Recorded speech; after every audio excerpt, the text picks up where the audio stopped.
There's a peculiar moment that arrives in the life of a human being, a moment so subtle that most people miss it entirely, yet so profound that once you notice it, everything begins to shimmer with a kind of sacred uncertainty. It's the moment when you realize that the person you've been pretending to be, the character you've been playing with such earnest conviction, is nothing more than a costume you forgot you put on. And here's the really extraordinary thing. You can't remember when you first donned this disguise because the disguise has become so convincing that it's convinced even you. Think about it for just a moment. Who are you? No, really, who are you? You might say your name, and that's a perfectly reasonable response, but is that really you? That's just a sound, a collection of phonemes that your parents happened to fancy, perhaps because it reminded them of a distant relative, or simply because it had a nice ring to it. You've carried this sound around with you like a banner, announcing it to strangers, signing it on documents, responding when it's called across a crowded room. But this name, is it you? If I were to call you by a completely different name right now, would the essential core of your being somehow transform? Of course not. So we've already discovered that you are not your name. Then perhaps you are your body. After all, here it is, this magnificent biological machine, this collection of atoms that somehow learn to contemplate themselves. But which body are you, exactly? The body you inhabit right now, in this very moment. Because that body is not the same body you had 7 years ago. Every cell has been replaced, recycled, renewed. The flesh that once carried you through childhood has long since become dust, scattered to the winds, perhaps now part of a tree somewhere, or dissolved into the ocean. You are literally not made of the same stuff you once were, and yet you still carry the notion that you are the same person. The body, it seems, is more like a river, constantly flowing, constantly changing, while the name of the river remains the same. Perhaps then, you are your memories. Ah yes, that vast archive of experiences, that library of moments that defines your personal history. You remember that summer afternoon when you fell off your bicycle, the taste of your grandmother's cooking, the first time your heart was broken, the peculiar smell of the classroom on the first day of school. These memories create a narrative, a story about someone who has lived and learned and suffered and celebrated.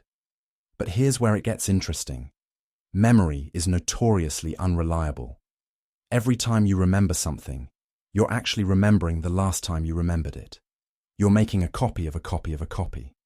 Scientists have discovered that memories are reconstructed each time they're accessed, subtly altered by your current mood, your present beliefs, your existing prejudices. The past you remember never actually existed in quite the way you remember it. It's been edited, censored, embellished, and reinterpreted through the lens of who you think you are now. And who you think you are now, that's the real puzzle, isn't it? Because you have this overwhelming sensation, this unshakable feeling, that there is a you in there somewhere, a consistent witness behind your eyes, an observer watching the show of your life unfold. We call this the ego, this sense of being a separate, isolated self, a lonely pilot navigating through a foreign world. But the ego is perhaps the greatest magic trick ever performed, a sleight of hand so convincing that the magician himself forgets it's an illusion.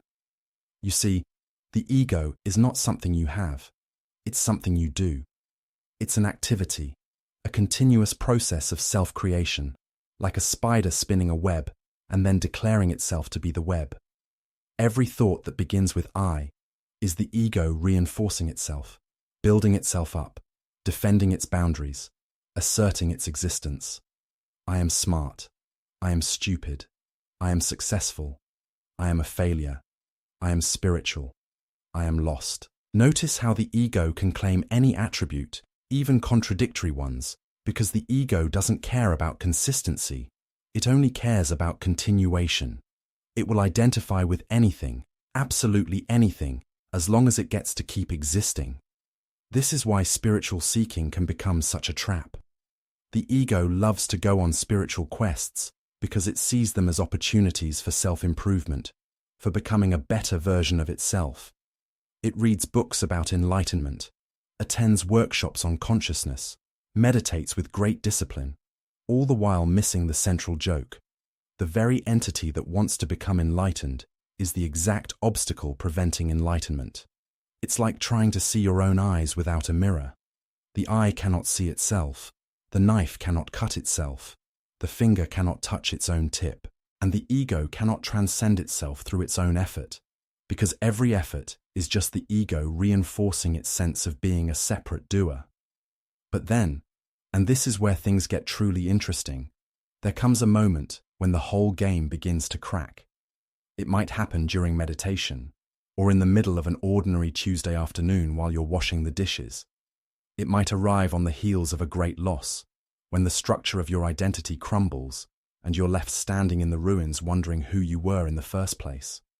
It might emerge during a moment of profound beauty, when you're watching the sunset and suddenly there's just seeing, no you doing the seeing, just the pure experience of colors melting into colors, light dissolving into darkness. In that moment, there's a recognition, not an intellectual understanding, but a direct, visceral knowing that the borders you've drawn around yourself are arbitrary. The line between you and the world is a convention, a useful fiction, like the equator or the international dateline. These boundaries don't actually exist in nature. They're conceptual overlays we've placed on reality to make it easier to navigate. And that's fine. There's nothing wrong with useful fictions. The problem arises when we forget they're fictions and start believing they're fundamental truths. When you begin to outgrow your own identity, what you're really doing is starting to see through the construction of the self. You're beginning to recognize that the you you've been defending all these years, the you you've been trying to improve and protect and promote, is not a solid, unchanging entity, but a fluid, dynamic process. You're like a wave that suddenly realizes it's made of ocean, that there's no fundamental separation between the wave and the water, that the wave is just a temporary pattern, a ripple in the vastness, here for a moment and then gone, returning to the source from which it never actually departed. This realization can be absolutely terrifying. After all, you've invested your entire life in building and maintaining this identity. You've worked so hard to become somebody, to establish your place in the world, to create a coherent narrative about who you are and what you stand for. Your identity is your security, your reference point, your anchor in the storm. To let it go feels like death, and in a very real sense, it is a kind of death. Not the death of your body, but the death of your story, the death of the character you've been playing in the grand drama of existence. But here's the profound paradox. This death is not an ending, but a liberation. When you stop clinging so tightly to your identity, when you allow it to be what it is, a temporary, ever-changing dance of thoughts and feelings and sensations, something extraordinary happens. You don't disappear. You don't become nobody. Instead, you become everybody. You recognize your face in every face, your story in every story, your suffering in all suffering, your joy in all joy.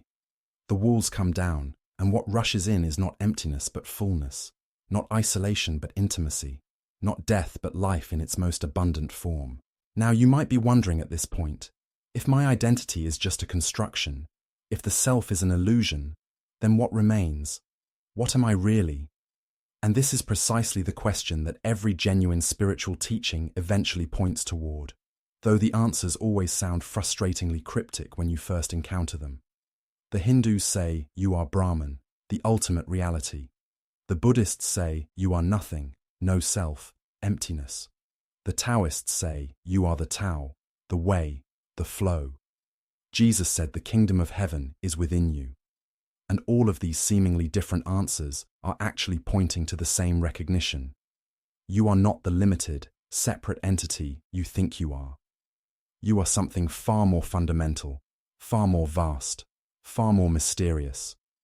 But let's be careful here, because the spiritual ego loves to latch onto this idea and make it into another identity.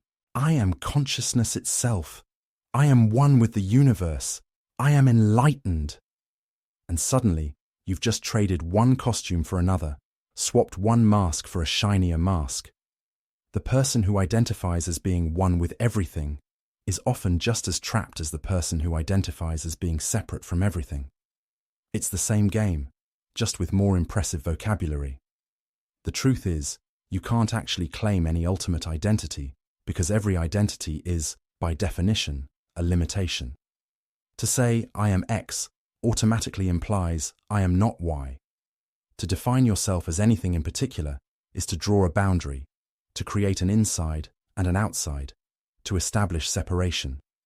And yet, there's something here that's undeniably real, something that's reading these words right now, something that experiences, something that knows. What is that? The ancient sages had a clever way of pointing to this mystery. They would say, you are that which cannot be named, that which cannot be described, that which remains when all definitions fall away.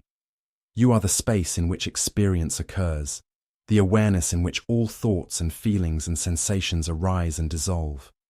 You are not the contents of consciousness, you are consciousness itself. You are not the waves, you are the ocean. You are not the dance, you are the dancer. Actually, scratch that. You're not even the dancer. You're the dancing itself, the pure activity of existence, the verb that precedes all nouns. This sounds very poetic and mystical, and perhaps a bit abstract, but let me bring it down to earth for a moment. Right now, as you engage with these ideas, there are thoughts appearing in your mind. These thoughts seem to belong to you, and yet did you choose them? Did you deliberately decide what your next thought would be? Of course not. Thoughts simply arise, like clouds forming in the sky.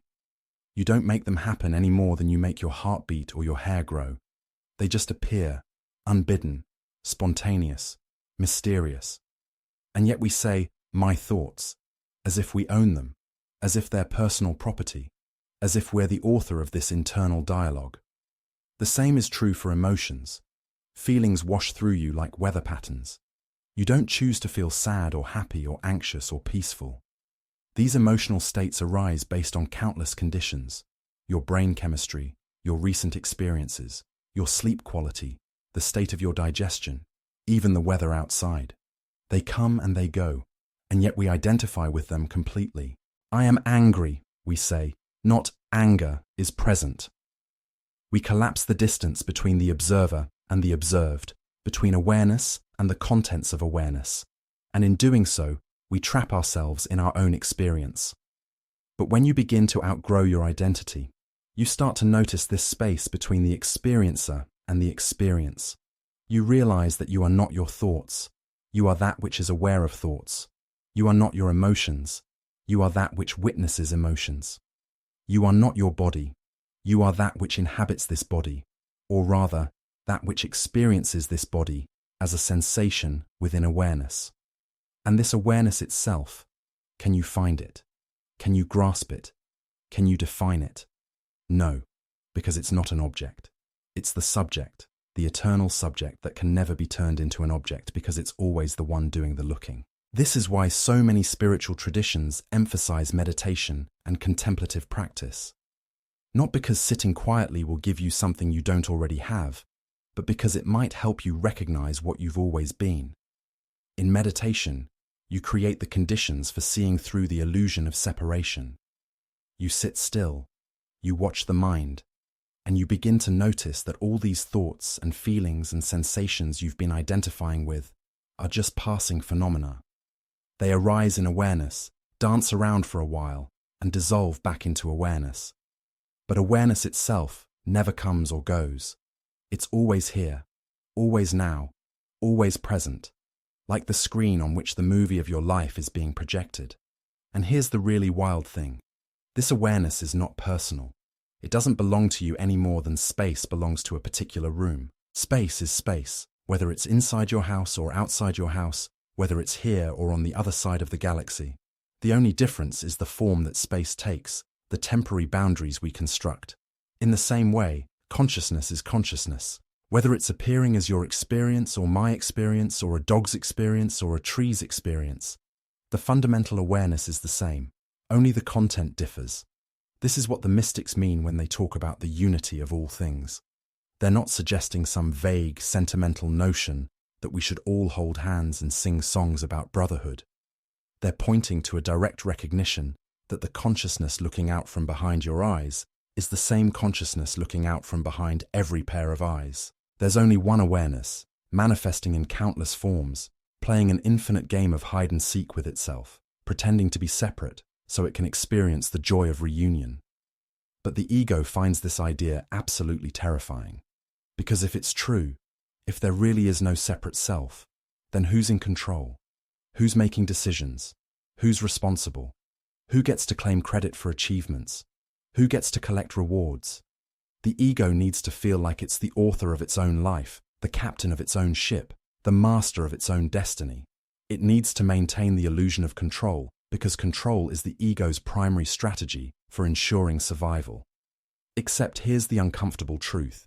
You've never been in control. Not really. Oh, you have the sensation of making choices, certainly. You experience yourself as a free agent navigating through life, deciding what to eat for breakfast, what career to pursue, whom to love, how to spend your time. But if you look closely, and I mean really closely, you'll see that every choice you make is the result of countless prior conditions. Your preferences are shaped by your biology, your upbringing, your culture, your past experiences, your current mood, the particular firing of neurons in your brain at this precise moment. Where's the free will in any of that? You didn't choose your genes, or your parents, or the era you were born into, or the culture that programmed your mind. You didn't choose the thoughts that are appearing in your consciousness right now. You're not making any of this happen. It's all just happening through you. This is not a depressing realization, by the way, though it might sound like one at first. The ego interprets the absence of free will as a loss of power, a reduction of its importance, a kind of cosmic insult. But actually, it's the most liberating recognition you can have. Because if you're not in control, if you never were in control, then you can stop trying so hard. You can stop straining and struggling and forcing and resisting. You can relax into the flow of existence, trust the intelligence of the universe, surrender to the process that's been unfolding perfectly well without your supervision for billions of years. When you outgrow your identity, you discover that you don't have to hold everything together. You don't have to be the hero of your own story, constantly proving yourself, constantly striving for some future state of perfection. You can simply be what you already are. Consciousness experiencing itself, the universe becoming aware of itself, existence celebrating its own existence. And in that recognition, there's a profound peace, a deep okayness with whatever is happening, because you realize that nothing can actually threaten what you truly are. Your identity can be threatened, certainly. Your reputation can be damaged, your bank account depleted, your relationships ended, your body injured, your mind confused. All of these things can and will happen because everything that arises must also pass away. That's the nature of the phenomenal world, the world of form and change and impermanence. But what you are beneath all the identities, beyond all the forms, prior to all the changes, that cannot be touched. It was never born, so it can never die. It has no qualities, so it cannot be diminished. It is the eternal, unchanging background against which all change occurs. Let me tell you something that might sound strange at first. You've actually been dead all along. Not in some morbid, nihilistic sense, but in the most liberating way imaginable. The you you've been worried about, the you you've been trying to protect and improve and present to the world, it never really existed. It was always just a story, a narrative constructed from thoughts and memories and projections, a conceptual framework laid over the raw, immediate reality of pure experiencing.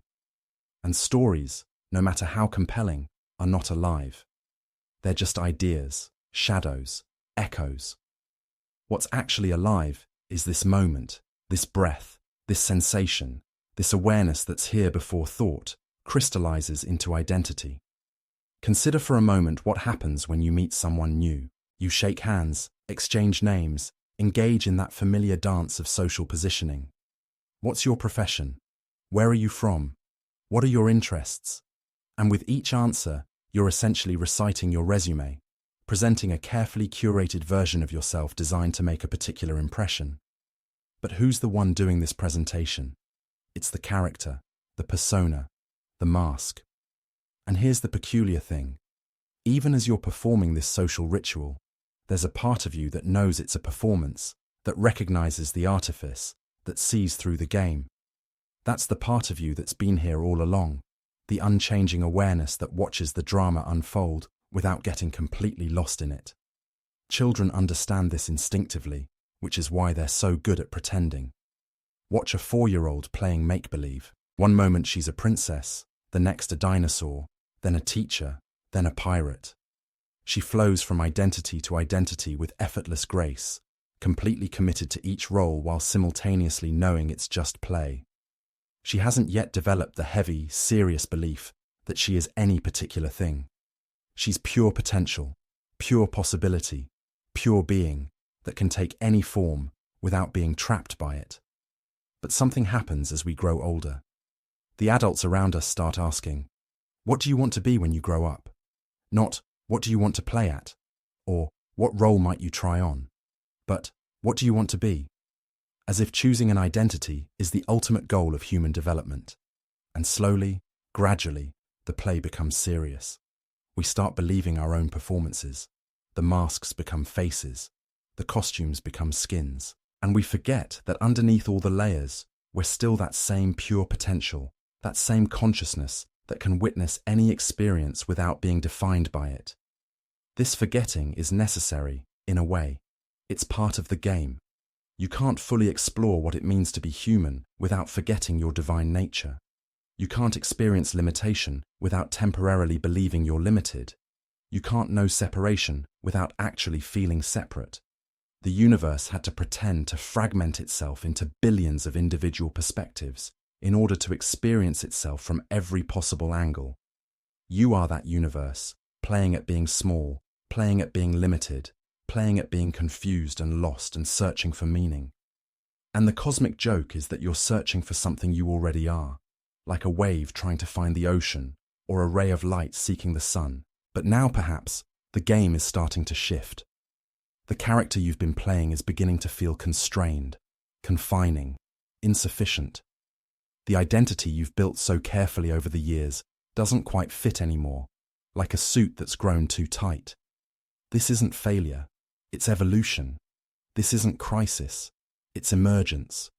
You're not losing yourself, you're remembering yourself. Or more accurately, you're remembering that there's no separate self to lose, and never was. This remembering typically doesn't happen all at once in some blinding flash of enlightenment, though sometimes it does. More often, it's a gradual awakening, a slow dawn breaking over the landscape of your consciousness. You start noticing little things, the way your sense of self changes depending on context, how you're different with your parents than with your friends, different at work than at home, different in different moods and different circumstances. You begin to wonder, which one is the real me? And gradually, it dawns on you that none of them is the real you, or perhaps all of them are, which amounts to the same thing. The real you is that which can be all of these things, and none of these things. The shapeshifter, the chameleon, the dancer, who can dance any dance without being defined by any particular movement. You also start noticing the gaps, those brief moments when the mind goes quiet, and there's just pure presence, just this, just now. Maybe it happens when you're absorbed in creative work and hours pass like minutes. Maybe it happens in nature, when you're standing at the edge of a canyon or watching the ocean, and suddenly there's no you watching, just vast spaciousness experiencing itself. Maybe it happens in moments of deep connection with another person, when the boundaries between self and other seem to dissolve, and there's just intimacy, just meeting, just love flowing freely, without subject or object. These gaps are immensely important, because they're glimpses of your true nature, brief returns to the natural state that's always here beneath the constant chatter of thought. The ego tries to dismiss these moments as mere breaks from real life, downtime, rest periods before getting back to the serious business of being somebody. But actually, it's the other way around. These moments of presence are the real life, the direct experience of being, and all the rest, the thinking, planning, worrying, striving, is the break from reality, the temporary excursion into abstraction, the dream from which we occasionally wake. As you begin to outgrow your identity, these gaps become more frequent, more obvious, more inviting. You start to prefer them to the constant mental narration, the endless internal dialogue about yourself and your problems and your plans. You discover that it's actually exhausting to maintain a consistent sense of self, to constantly police your thoughts and feelings to make sure they align with your self-image, to perpetually defend your ego's boundaries against perceived threats. It's like wearing heavy armor all the time, protective perhaps, but also restrictive and tiring and ultimately unnecessary if you realize there's nothing that actually needs protecting. This is where spiritual practice can be genuinely helpful, not as a method for achieving some future state of enlightenment, but as a way of recognizing what's already true. Meditation, for instance, is not about gaining anything or becoming anything. It's simply the practice of being what you already are, aware, present, open.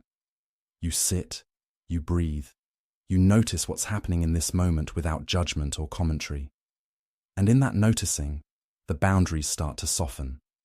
The rigid sense of being a separate observer watching experience begins to dissolve, and you recognize that the observer and the observed are not two different things. There's just experiencing, just this seamless field of awareness in which all phenomena arise and dissolve. The same recognition can come through any activity done with full attention and presence. The Zen masters understood this, which is why they made such a fuss about ordinary activities, sweeping the floor, washing the dishes, preparing tea. These simple acts, performed with complete awareness, become doorways to the infinite. Because when you're truly present with the act of sweeping, there's no you sweeping a floor. There's just sweeping, just the swoosh of the broom, just the satisfaction of bringing order to chaos, just life expressing itself through this particular form, in this particular moment. But here's where people often get confused. They think that outgrowing your identity means you'll become some kind of blank, emotionless robot, a hollow shell with no preferences or personality or quirks. They imagine enlightenment as a kind of lobotomy, where all the rich, complex, messy humanness gets erased in favor of some serene, detached indifference. Nothing could be further from the truth. When you see through the illusion of the separate self, you don't lose your personality. You simply stop taking it so seriously. You still have preferences, but you're not enslaved by them. You still have emotions, but you're not overwhelmed by them. You still have thoughts, but you're not imprisoned by them. Think of it like this. The actor doesn't disappear when he recognizes he's acting. He still plays the role, still delivers the lines, still expresses emotion. But he knows it's a performance. He's not confused about his identity. He doesn't walk off the stage and continue speaking in Shakespearean English to his family. He can fully inhabit the character without losing himself in it. In the same way, when you outgrow your identity, you can still function in the world, still play the social game, still be John or Jane or whoever, but you're not completely identified with it. You know it's a role you're playing, a function you're performing, and that knowing creates a kind of lightness, a playfulness, a freedom to move and change and adapt without feeling threatened. There's an ancient Taoist parable about a man who fell asleep and dreamed he was a butterfly. He dreamed he was fluttering around, enjoying the flowers and the sunshine, completely content in his butterfly existence. Then he woke up and found himself back in human form, but now he was troubled by a question. Was he a man who had dreamed he was a butterfly, or was he a butterfly now dreaming he was a man? The parable doesn't provide an answer because the question itself is the teaching. It points to the fundamental uncertainty of identity, the impossibility of establishing any fixed reference point from which to declare definitively what you are. This uncertainty is not a problem to be solved, but a mystery to be lived. The modern mind, trained in the methods of science and analysis, wants everything clearly defined and categorized. It wants to know, what am I? What is consciousness? What is the self? And it expects answers that can be measured, quantified, pinned down like specimens in a display case. But the deepest truths resist this kind of objectification. They can only be known by being them, by direct intimacy, by becoming so fully present to the mystery that the questioner and the questioned merge into a single unknowable wholeness. When you outgrow your identity, you're not trading one answer for another answer. You're not replacing the belief that you're a separate self with the belief that you're universal consciousness or cosmic awareness or whatever other conceptual framework appeals to you. Those are just more ideas, more thoughts, more identities wearing spiritual clothing. The real transformation is the willingness to not know, to rest in uncertainty, to be comfortable with the groundlessness of existence. It's the recognition that you don't need to nail down your identity in order to function, that you can move through life with grace and intelligence and compassion without having all the answers about who and what you ultimately are. This not knowing is actually the most honest position you can take. Because really, truly, what do you know for certain? You know that there's experiencing happening. You know that awareness is present. You know that thoughts arise, sensations occur, the world appears. But what you are, in some ultimate sense, that remains mysterious. And mystery, it turns out, is not the absence of knowledge, but the presence of something far more profound, the living, dynamic, ever-fresh reality that precedes all conceptual understanding. The ego cannot tolerate this mystery. It needs certainty, needs solid ground, needs to feel like it knows where it stands. This is why people cling so desperately to their beliefs, their identities, their stories about themselves and the world. These narratives provide a sense of stability, a framework for organizing experience, a way of feeling like you understand what's happening. But the price of this false certainty is enormous. You trade the vast, wild, unpredictable adventure of existence for a small, familiar, manageable story. You trade the infinite for the finite, the living truth for a dead concept, the eternal present for memories of the past and fantasies about the future. Look at how much energy goes into maintaining your identity. Notice how vigilant you have to be, constantly monitoring what other people think of you, constantly adjusting your behavior to match your self-image, constantly defending yourself against criticism or failure, or any evidence that contradicts the story you're telling about who you are. It's exhausting. It's like trying to hold up a dam while water continuously presses against it. The pressure never stops because reality never stops contradicting our limited notions of self. Life is always bigger, wider, stranger than our stories about it. But when you stop defending, something miraculous happens. The dam breaks, and instead of being destroyed by the flood, you realize you are the water. You were never the dam at all. That was just an idea. You're the flow, the current, the endless movement of existence expressing itself. And in that recognition, there's tremendous relief. You don't have to hold yourself together anymore. You don't have to present a consistent self to the world. You can be contradictory, complex, ever-changing, because you're not trying to protect some fixed entity that was never more than a thought in the first place. This doesn't mean you become chaotic or unreliable or inconsistent in harmful ways. Actually, the opposite tends to happen. When you're not constantly worried about your self-image, you're free to respond authentically to whatever's arising. You can be fierce when fierceness is needed, and gentle when gentleness is needed. You can be silent or talkative, active or still, serious or playful, depending on what the moment calls for. You become like water, taking the shape of whatever container holds you while never losing your essential nature. The Buddhists have a beautiful term for this, no self, or emptiness. But these words are easily misunderstood. Emptiness doesn't mean nothingness. It means empty of fixed, separate existence, empty of the kind of solid, independent identity we usually imagine we have. It points to the fact that everything is interdependent, interconnected, continuously arising from a vast web of conditions. You can't isolate anything and say, this exists independently. Everything exists in relationship, in context, in the dynamic flow of cause and effect that includes the entire universe. Think about your body for a moment. It seems like a discrete entity, clearly separated from the environment by the boundary of your skin. But is it really separate? You're constantly exchanging matter and energy with your surroundings. You breathe in air that was just in someone else's lungs.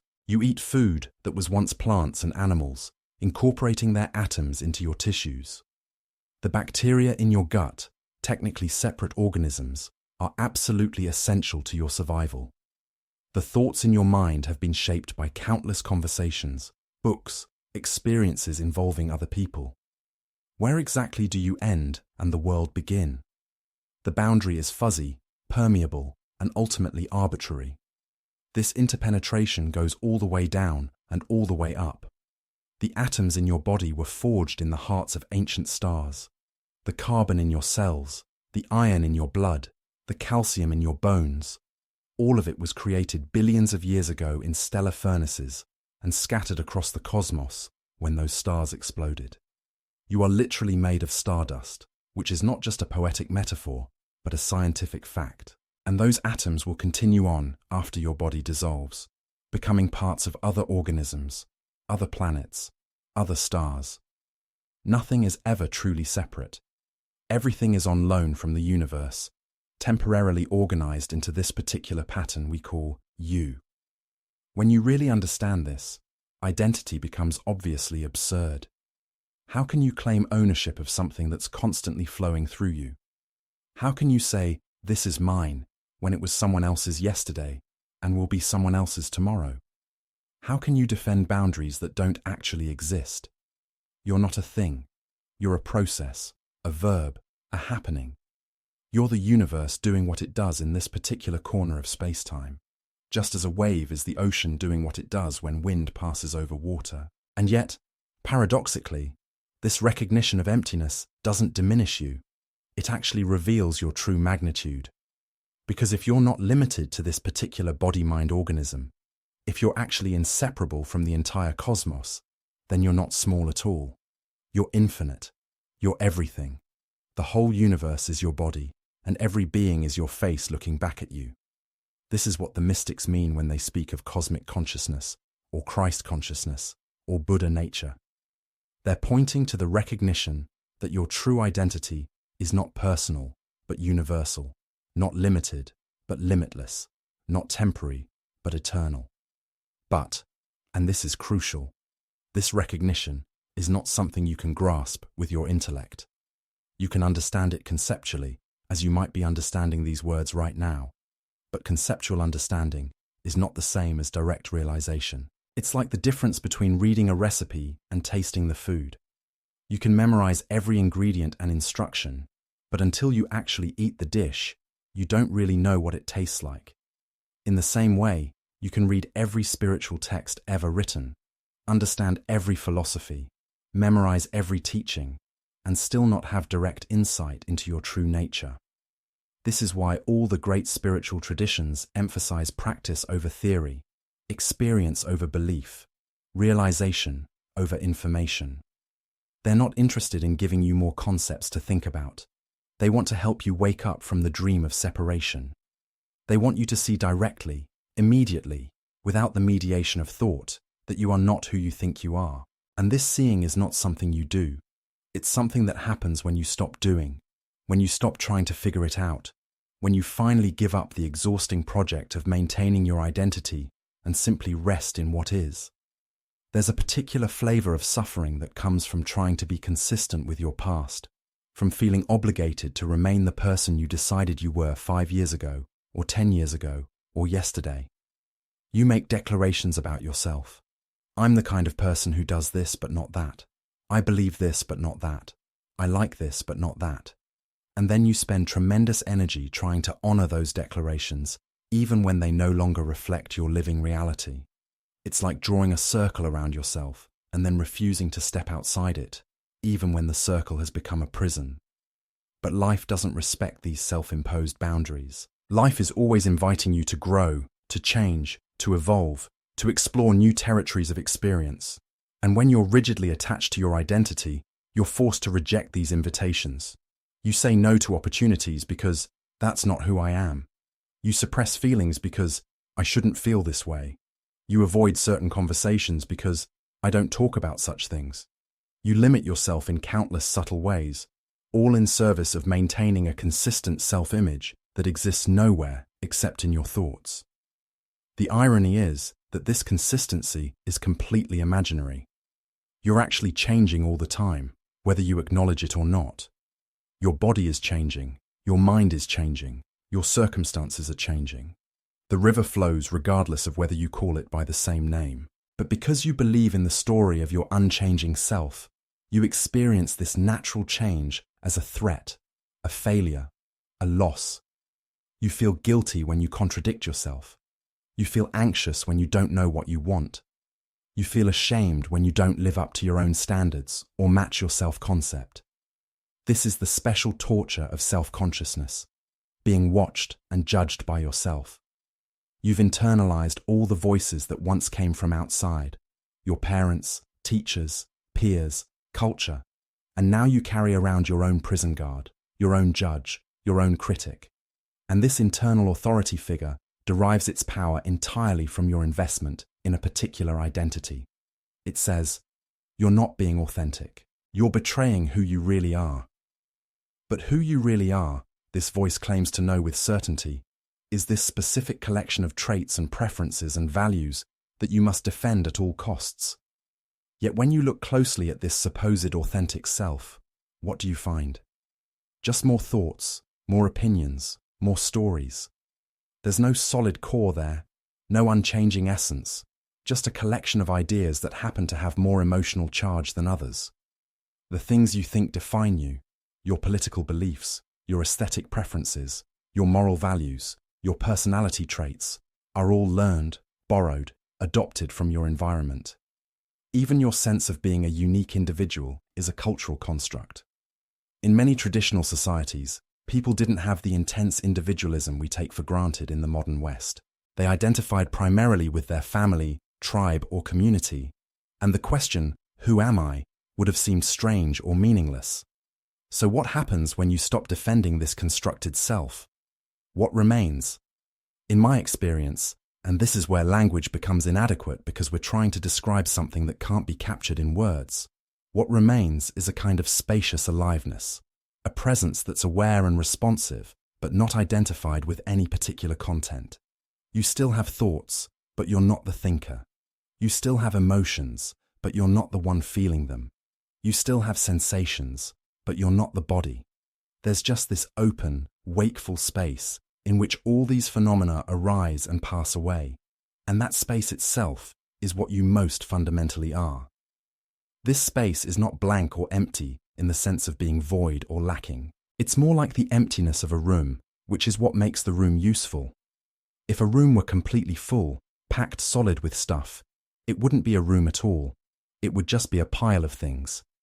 The emptiness is what allows movement, allows possibilities, allows life to flow. In the same way, the emptiness of your true nature is what allows you to be anything, to experience everything, to manifest in infinite forms without being limited to any single form. When you live from this recognition, a tremendous freedom becomes available. You're no longer bound by your history. You're no longer obligated to be consistent with who you were yesterday.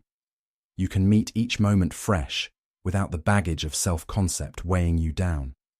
This doesn't mean you have no memory or no patterns of behavior. Obviously, the conditioned personality continues to operate. But you're not identified with it. You see it as a useful tool, a functional interface with the world, but not as your deepest reality. In this state, or rather, from this recognition, since it's not a state you enter, but a truth you realize, there's a kind of playful spontaneity that emerges.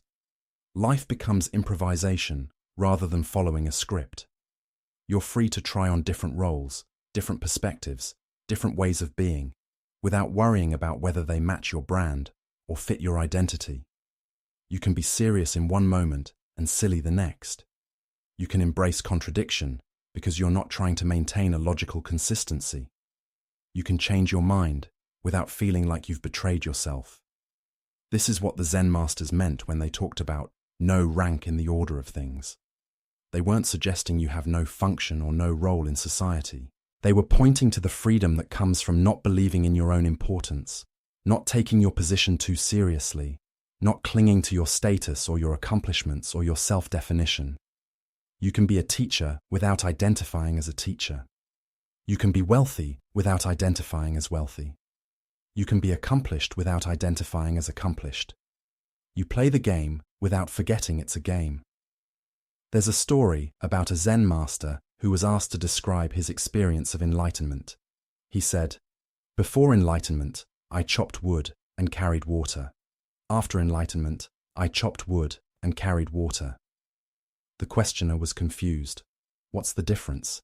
And the master replied, "Before, when I chopped wood, I thought I was chopping wood.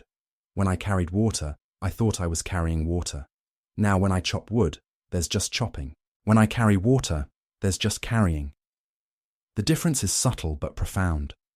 The sense of being a separate doer falls away, and what remains is just the doing, just the activity itself, spontaneously arising from the wholeness of things.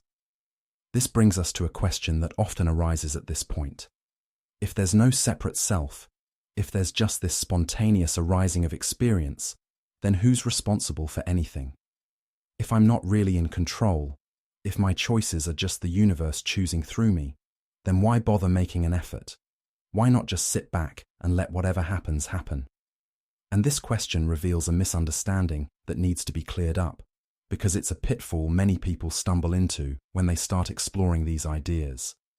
The recognition that there's no separate self doesn't mean you become passive or nihilistic or abdicate responsibility.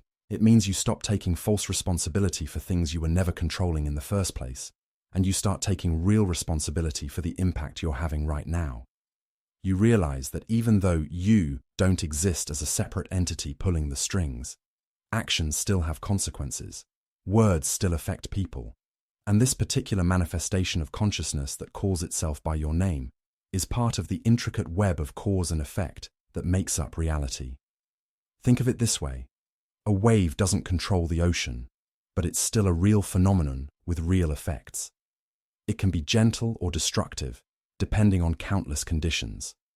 The wave can't take credit for being gentle or blame for being destructive in some ultimate sense, because it's just the ocean doing what oceans do.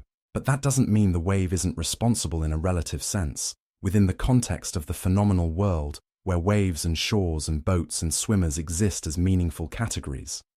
In the same way, you can't take ultimate credit or blame for what you do because you're just the universe doing what it does.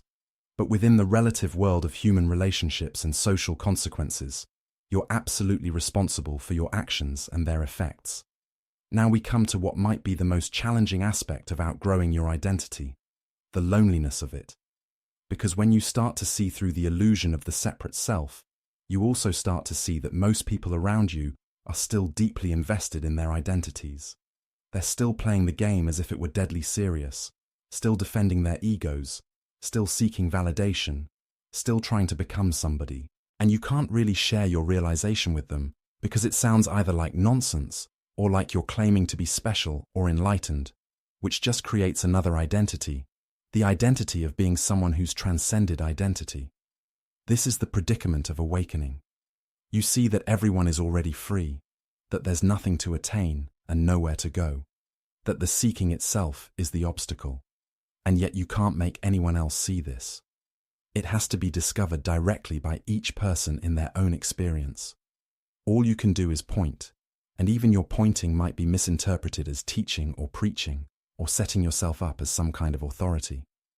The truth is radically democratic. It's equally available to everyone because everyone already is it, but it can't be transferred like information.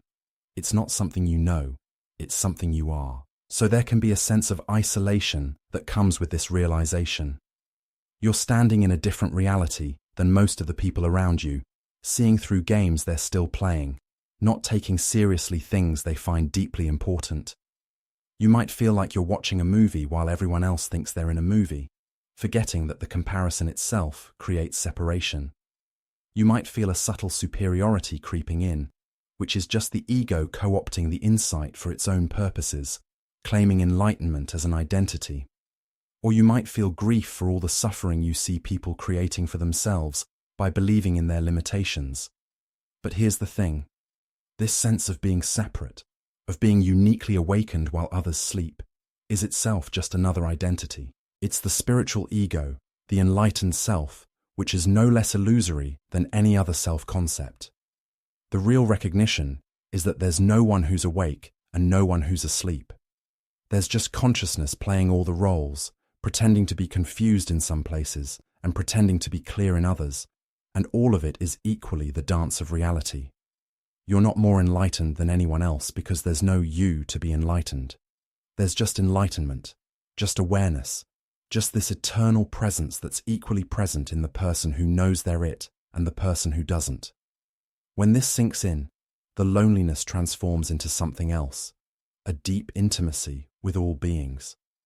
Because if we're all the same consciousness expressing itself in different forms, then everyone you meet is you, looking back at yourself from a different angle. The homeless person on the street is you. The president is you. The criminal is you. The saint is you. Not metaphorically, but literally. The same awareness is looking out from behind all eyes. And when you know this, not just intellectually but directly, compassion arises naturally. Not the condescending pity that comes from thinking you're better off than someone else, but the genuine recognition that their suffering is your suffering, their joy is your joy, because there's no actual separation. This is what love really is, not the romantic or sentimental version we usually mean, but the direct recognition of unity. It's seeing that the boundary between self and other is imaginary, that we're all waves in the same ocean, notes in the same symphony, cells in the same body. And from this recognition, kindness flows naturally. Not because you're trying to be a good person or live up to some moral standard, but because harming another is quite literally harming yourself. There's no one else to harm. There's only the one, in all its infinite disguises, in all its magnificent variety. But let's be clear about what this doesn't mean. It doesn't mean you can't have healthy boundaries. It doesn't mean you have to be a doormat or tolerate abuse or never say no. The wave and the ocean are not two, but that doesn't mean every wave has to crash into every shore.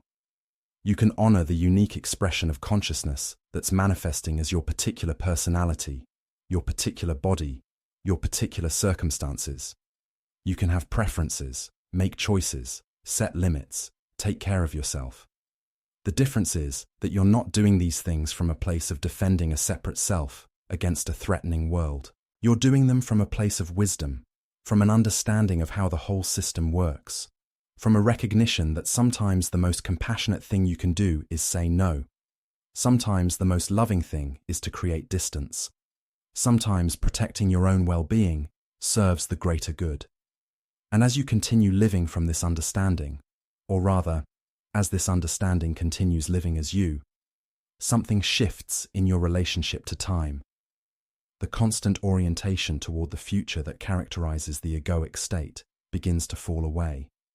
The ego is always living in time, always becoming, always projecting itself forward into some imagined moment when things will finally be okay, when you'll finally be enough, when you'll finally arrive. But the present moment is never enough for the ego, because the present moment is where the ego doesn't exist. The ego only exists in time, in the story that connects past and future, in the narrative arc that gives meaning to your struggles and your seeking. When you see through the ego, you discover that you've never actually experienced anything except the present moment. The past is a memory appearing now. The future is a thought appearing now.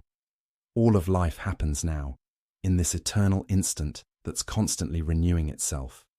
And when you're fully present, when you're not lost in thoughts about yesterday or tomorrow, there's a completeness, a wholeness, a perfection to what is. Not because circumstances are perfect, they rarely are, but because there's no resistance, no argument with reality, no wishing things were different than they are. This doesn't mean you become passive or stop making plans or never think about the future. The thinking continues, the planning continues, but it's not driven by a desperate need to escape the present moment. It's not motivated by a feeling that right now is lacking and only the future holds fulfillment.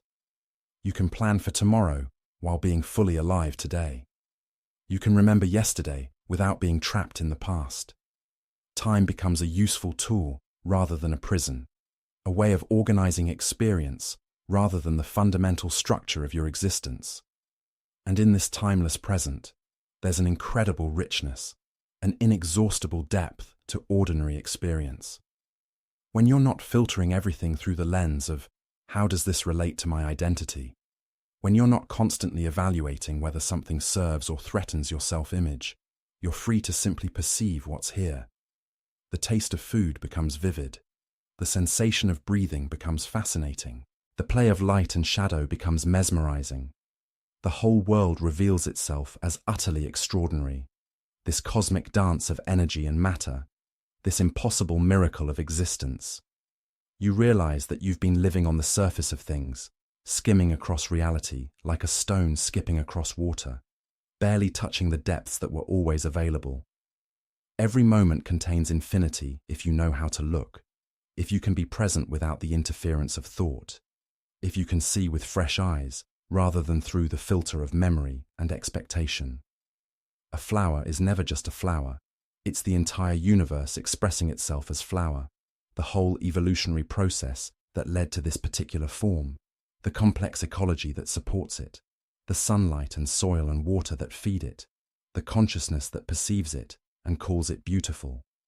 So where does this leave us? We've been on quite a journey through these ideas, circling around the central mystery of identity and its transcendence, approaching it from different angles, using different metaphors, trying to point at something that fundamentally cannot be captured in words.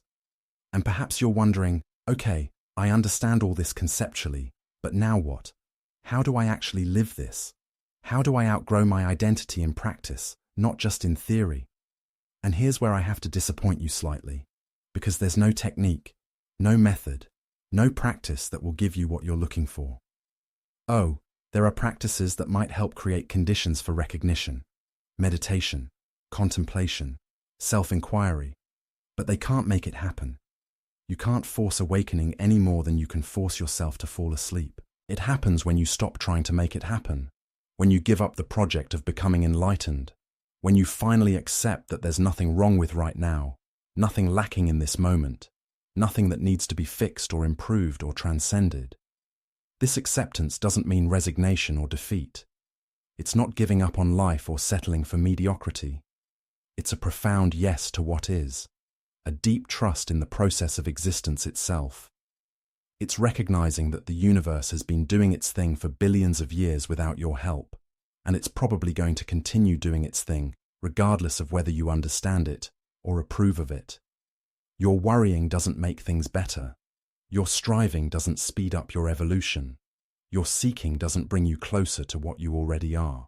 The only thing these activities do is distract you from the simple fact that you're already here, already whole, already exactly where you need to be. But the mind rebels against this simplicity. It insists there must be something more, some higher state to achieve, some better version of yourself to become. And this insistence is precisely what keeps you trapped in the illusion of separation. The separate self can only exist in a story of lack, in a narrative of incompleteness. As soon as you truly recognize your wholeness, the separate self dissolves like mist in the morning sun. This is why all the great teachings point to acceptance, to surrender, to letting go. Not because there's virtue in passivity, but because your resistance is the only thing in the way. Now, you might notice that everything I'm saying here is itself just another story, another conceptual framework, another map of reality that's not the same as reality itself. And you'd be absolutely right. These words are fingers pointing at the moon, and as the old Zen saying goes, it's a mistake to confuse the finger with the moon. You can memorize every word of this script, agree with every idea, understand every concept, and still be no closer to direct realization than when you started. In fact, you might be further away, because now you have a sophisticated spiritual philosophy to identify with, a new and improved identity as someone who understands these deep truths. The real invitation here is not to adopt a new belief system, but to investigate your direct experience, to look and see, is there actually a separate self here? Can you find it? Not the idea of it, not the feeling of it, not the story about it, but the actual thing itself, this separate entity you call I. Look for it right now. Where is it? Is it in your head, in your chest, somewhere in your body? Or is it just a thought, a feeling, a sensation that you've been identifying with so completely that you've forgotten it's not who you really are? This investigation is not intellectual. It's not about reasoning your way to an answer. It's about looking directly at your immediate experience before thought interprets it, before memory contextualizes it, before the conceptual mind turns it into something. What's actually here, in this moment, prior to the story about what's here? There's seeing, but can you find a seer separate from the seeing? There's hearing, but can you find a hearer separate from the hearing? There's thinking, but can you find a thinker separate from the thoughts? If you look honestly, without trying to find a particular answer, you might discover that experience is seamless, whole, complete in itself. There's no observer standing apart from the observed. There's just this hearing, this seeing, this breathing, this thinking, all arising in awareness, all made of awareness, all inseparable from awareness. And that awareness is what you are, not in some abstract philosophical sense, but as the most immediate, intimate, undeniable fact of your existence. You are that which knows you're reading these words. You are that which is aware of awareness itself. You are the space in which everything appears and disappears, the eternal presence that was never born and will never die. This recognition doesn't solve all your problems. You'll still face challenges, still experience pain, still have to deal with all the messiness of human existence. The body still gets sick, relationships still become difficult, bills still need to be paid, grief still arrives when you lose someone you love. But the way you relate to all of this changes fundamentally. The suffering that comes from resisting reality, from wishing things were different, from taking everything so personally, that suffering can fall away. What remains is a kind of peace that doesn't depend on circumstances, a joy that's not contingent on getting what you want, a love that flows freely because it's not trying to get anything in return. And perhaps most importantly, when you outgrow your identity, you become truly available to life. You're no longer so caught up in your own story that you miss what's actually happening. You're no longer so defended that you can't let people in. You're no longer so busy becoming someone that you forget to be anyone at all. You can meet each moment freshly, respond authentically, love freely, create spontaneously. You can be fully human, messy, imperfect, vulnerable, real, while simultaneously recognizing your divine nature, your inseparability from the infinite, your essential identity with all that is. This is the great paradox. You have to become nobody in order to be somebody. You have to die to who you think you are in order to live as who you really are. You have to let go of everything you're clinging to in order to discover what you already have. And the beautiful thing is that this letting go is not a loss, but a liberation, not a diminishment, but an expansion, not an ending, but a beginning that has no beginning, because it's always been here, waiting patiently for you to notice it, like the sky waiting for you to look up and see that it was never not there, never not available, never not your true home. So perhaps the real question is not how to outgrow your identity, but whether you're willing to see that you never had a fixed identity in the first place, whether you're willing to release your grip on the story of who you are and discover what remains when the story falls silent, whether you're brave enough to step into the unknown, to live without the false security of self-definition, to dance with the mystery that has no name and no form but manifests as everything, including this very moment, including these words, including you, reading them, wondering perhaps whether any of this is true. And the answer is, don't believe a word I've said. Don't take any of this on faith or authority. Look for yourself. Investigate your own experience. See what's actually true in your direct perception, not what anyone else tells you should be true. The gateless gate stands open, but you have to walk through it yourself. The pathless path lies before you, but you have to take the first step. And that step is nothing more than this: being here, now, fully present, fully alive, fully yourself, which is to say, no self at all.